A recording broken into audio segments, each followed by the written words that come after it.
Hello guys, welcome back to అమ్మకుటి YouTube channel. So ఈరోజు మన రెసిపీ వచ్చేసి చాక్లెట్ గనాష్. సో ఎలా తయారు చేసుకోవాలో చూసేద్దామా. సో ముందుగా 2 టేబుల్ స్పూన్స్ వరకు కోకో పౌడర్ని వేసుకోవాలి.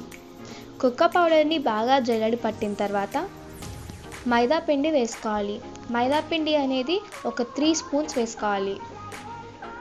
మైదా పిండి పోసుకున్నాక 2 కప్స్ వరకు పాలని దాంట్లో పోసుకోవాలి. పాలని పోసుకున్నాక 1 టేబుల్ స్పూన్ వరకు వెనిలా ఎసెన్స్ యాడ్ చేసుకోవాలి, కొంచెం ఫ్లేవర్ కోసం. దీని తర్వాత బాగా మిక్స్ చేసి స్టవ్ మీద పెట్టాలి. మీరు స్టవ్ మీద పెట్టినాక కొంచెం కార్న్ ఫ్లోర్ని వేసుకుంటూ ఉండాలి, కొంచెం థిక్ అవుతుంది కాబట్టి.